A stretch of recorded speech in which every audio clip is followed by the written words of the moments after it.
These are the first heartbreaking pictures of one of 3 children killed in a suspected arson attack on a family home. The first victim has been named as 14-year-old Demi Pearson, who was found dead at the scene in Walkden, Salford at 4:58 am today.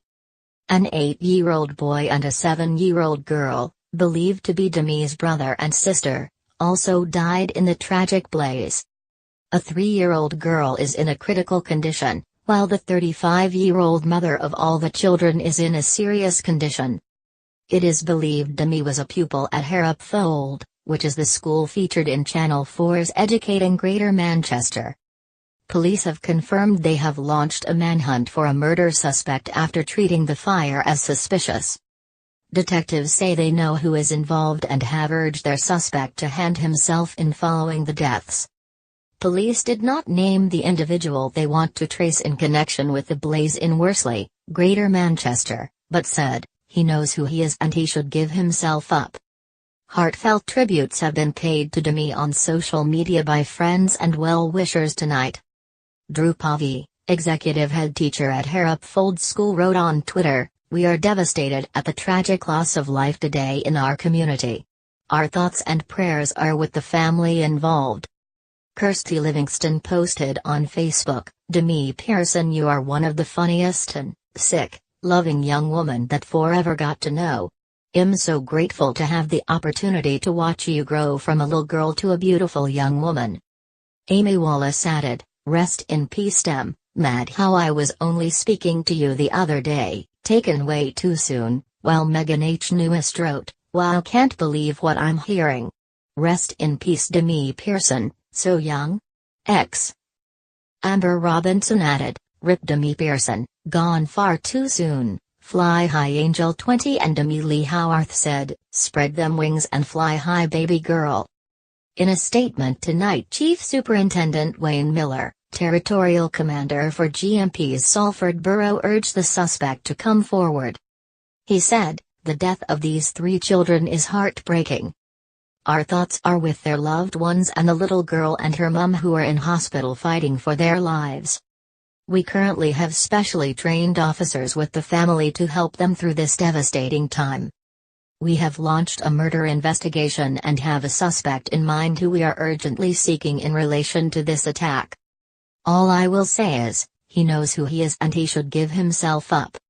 We are appealing for witnesses to the fire, anyone who saw anything or who may know the people involved to please come forward and tell us what you know," Mr. Miller continued.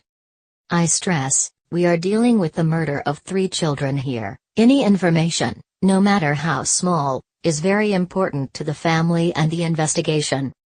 This is a fast-moving live investigation and we have a major investigation team with scores of dedicated detectives working tirelessly.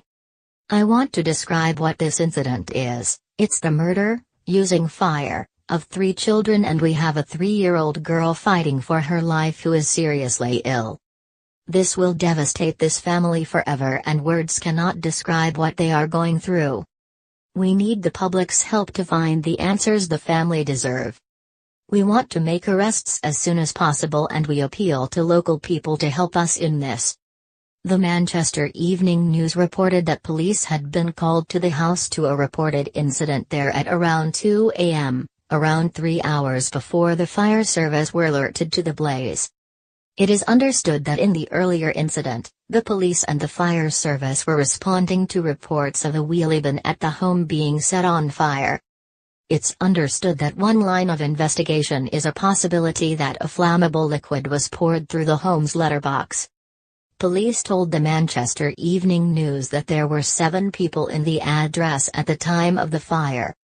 There is an active manhunt for a suspect and officers are keeping an open mind as to whether the incident is gang-related. They confirmed that 2 16-year-old boys rescued themselves from the fire. Police also said they had physical contact with the family 24 hours before the blaze. The incident has been referred to the IPCC. A Manchester fire spokesman said, "We were called at 4:58 am to a fire at a mid-terrace house on Jackson Street. 4 crews attended. They used 6 breathing apparatus, 3 hose reels and a ventilation fan to put out the fire. Fire crews rescued 5 people. A 200-meter cordon remains around the building, the fire spokesman added.